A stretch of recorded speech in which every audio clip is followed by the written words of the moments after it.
Level 1. El Campana. You are 15. Nobody recruits you with a speech. A man named Tavo pulls up outside your house in Michoacán in a truck too clean for the dirt road it's parked on, and he asks if you want to make some real money watching the road. He hands you a phone with one saved contact and tells you the job is simple. If you see military trucks or unfamiliar police vehicles on the highway between 6 in the morning and midnight, you text the number. That's the entire job. You're paid 500 pesos a week. Your mother works 2 jobs, and the electricity gets cut off most months before the bill actually gets paid, so 500 pesos changes the math of your entire household in a way you don't fully explain to her. You tell yourself this is temporary, the way every 15-year-old on a corner tells himself the exact same thing. 3 weeks in, Tavo calls you personally instead of texting. "Good eyes," he says. "You're careful." You replay that sentence more times than it deserves. Within 2 months, you're managing 2 younger boys on nearby corners, teaching them the same code words and check-in schedule Tavo taught you, and you don't yet understand that you've become exactly what you started as, just 1 rank higher and considerably harder to walk away from. Your teacher asks why you keep falling asleep in class. You tell her you've been helping out at home in the evenings, which is technically true in a way she has no reason to question further. That evening, you count 900 pesos on your bed, more than your mother brought home from either of her 2 jobs combined that week, and you tell yourself you'll stop once you've saved enough to actually matter. You're still telling yourself that same sentence 2 years later. Level 2. El Cargador. You are 18. A truck picks you up outside your house without warning, no explanation given in advance, and drives you 2 hours into the hills above town. In a clearing behind an abandoned rancho, 9 other young men sit waiting, and a man you've never met hands you a rifle without a single word of introduction. You learn to strip and reassemble it blind within 3 weeks. Training that isn't presented as tactics so much as the basic price of staying employed in this specific line of work. You learn to drive loaded trucks on unpaved mountain roads at night without headlights, trusting your memory of the terrain over your eyes. You learn, mostly by watching what happens to men who don't learn fast enough, that hesitation costs considerably more than mistakes do. Your first real run carries product across 2 state lines hidden inside a shipment of avocados, the same crop every legitimate farm in this region grows, which is exactly why nobody at a checkpoint ever looks twice. You make the run 9 times over 4 months without incident, and by the 10th time, the fear that used to sit in your chest every single trip has quietly, without you noticing exactly when, stopped showing up at all. You start noticing things about the job that the men who trained you never explicitly taught, small signals in a checkpoint officer's posture that mean routine inspection versus something worse, the specific rhythm of traffic that tells you whether a stretch of highway is genuinely clear or simply appears that way. You're 18 years old, and you've developed an entire second set of instincts most people never need to build in their entire lives, and you don't yet understand how permanently that kind of vigilance is going to reshape the way you experience every ordinary room you ever walk into again. Level 3. El Sicario. You are 21. You don't apply for this rank, you're selected. After a senior figure watches you handle a confrontation at a checkpoint without freezing, without creating chaos, without ever once mentioning it afterward to anyone who didn't already need to know. In this organization's specific logic, that combination of qualities is rare enough that it gets you noticed fast. A man everyone calls El Raton takes you under his direction, teaching you a discipline that has nothing to do with aggression and everything to do with patience. Surveilling a target for days without creating a visible pattern. Reading a routine closely enough to know the exact hour someone's most alone. Approaching, finishing, and leaving with a single detail behind that could ever be traced back to a face. Your first assignment arrives with no name attached to it, only a photograph and an address. You complete it in silence and drive home without a single word passing between you and the man who drove you there.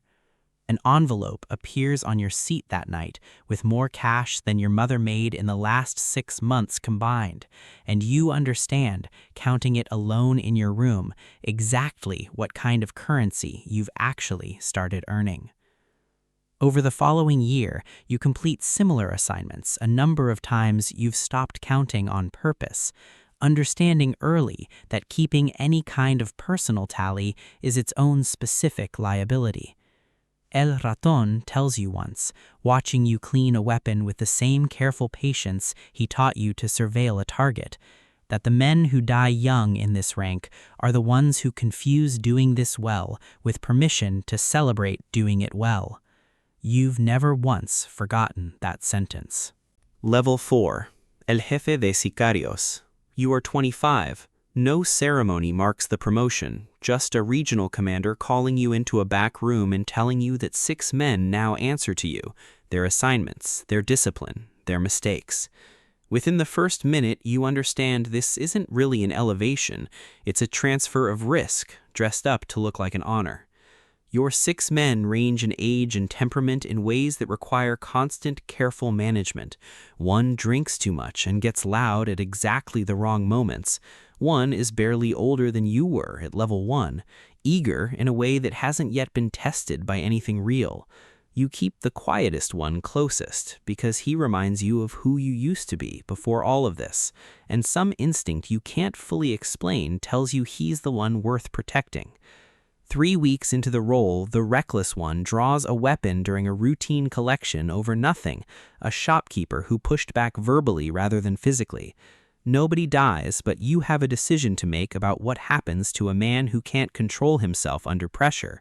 And the choice you make that week teaches you more about leadership in this world than anything Tavo or El Raton ever explicitly told you.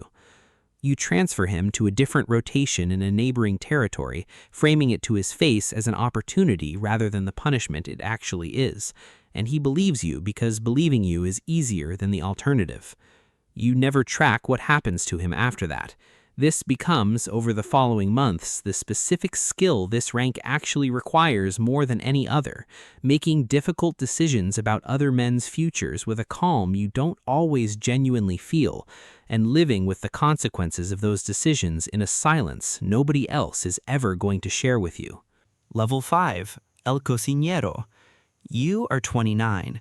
You're moved into a different kind of work entirely, overseeing a production operation hidden behind a legitimate packing facility that processes avocados by day and something considerably more valuable by night. This rank requires a different kind of intelligence than anything before it. Chemistry you had to actually learn, rather than instinct you'd already built through years on the street. The facility runs on a strict schedule, designed to look from any outside angle like nothing more than ordinary agricultural work.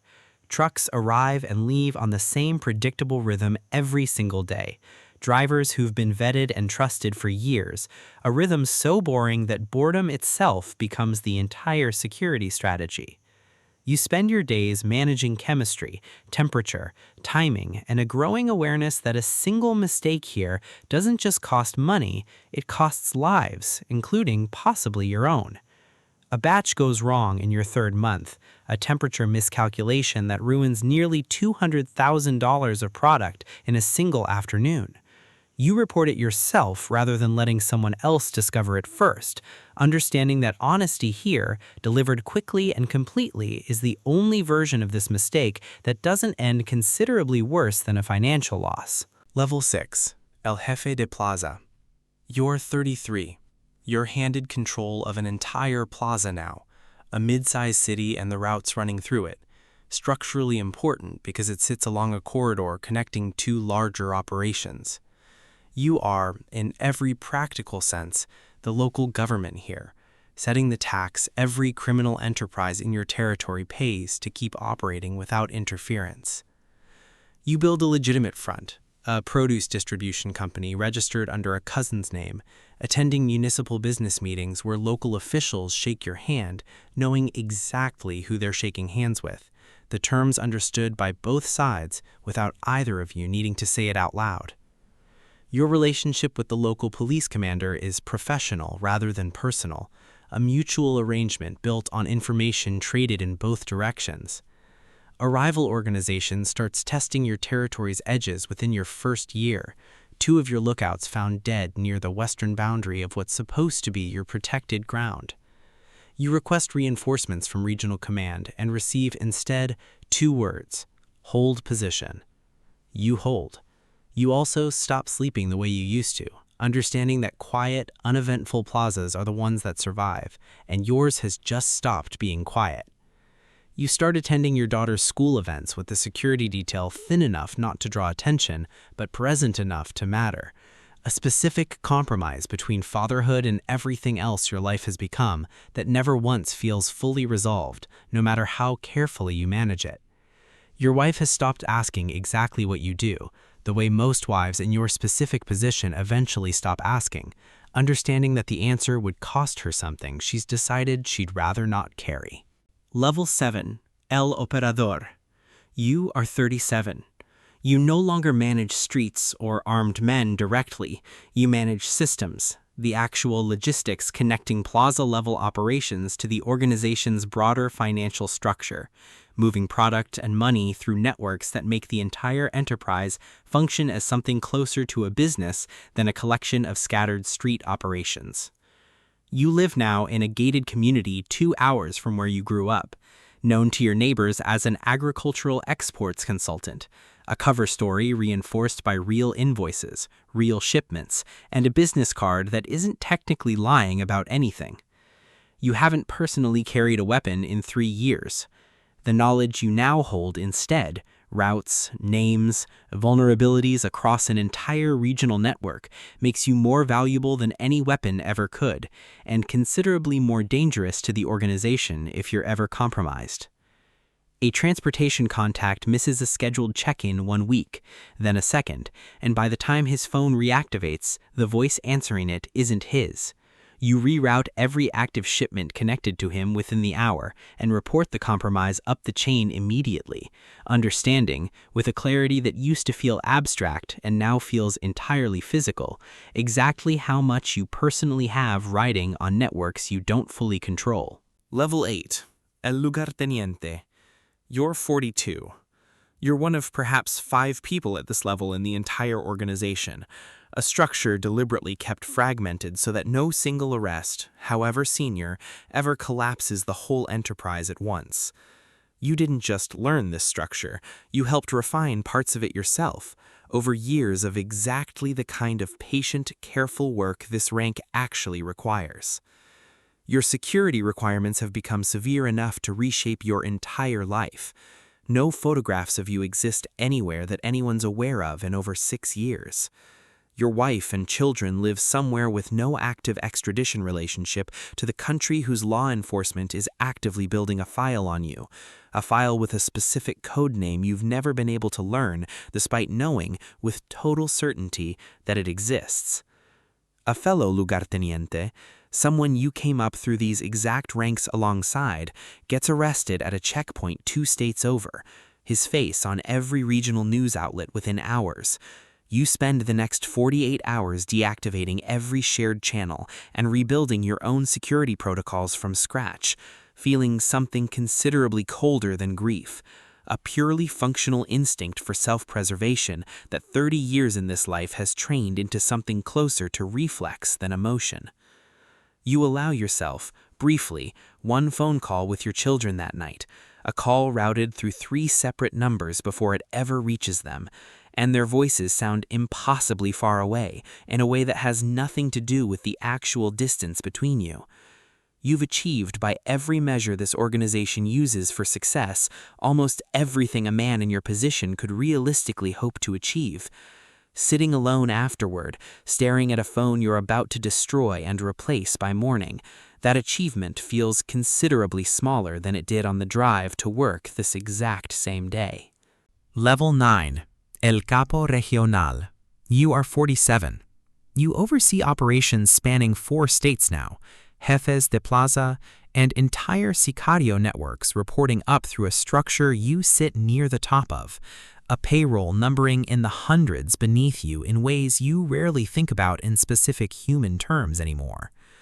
You travel without a fixed schedule, your security details composition shifting daily, patterns deliberately avoided because you've watched what happened to men who established them. You no longer receive direct orders. You receive parameters, broad strategic direction that you interpret and execute across an entire region, decisions that ripple outward to affect distribution networks in cities you've never actually visited yourself.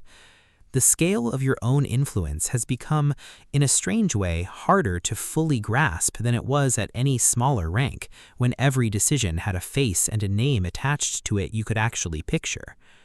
An internal dispute emerges over territory another regional capo has been quietly expanding into, underreporting returns from operations technically under your authorization.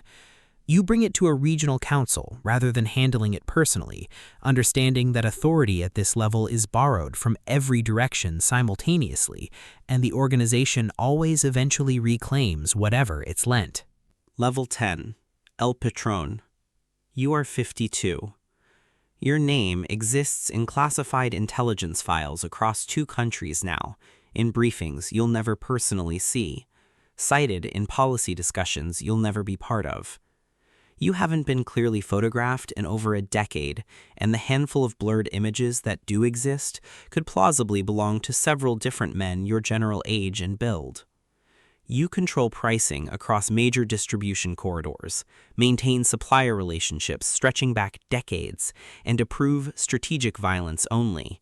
Disputes and discipline handled entirely below you now by men who've never once needed you to explain the reasoning behind a decision. You trust perhaps 4 people in the entire world at this point, 2 of them relatives, one of them a man who's been beside you since a clearing in the hills when you were 18 years old. One morning, your security detail simply doesn't arrive. Your encrypted channels produce no response across an entire day. A single message finally comes through from a number you don't recognize. Stay hidden. Nobody tells you exactly why. The organization doesn't eliminate men at your level, not violently, not when you're this senior and this embedded in everything it depends on.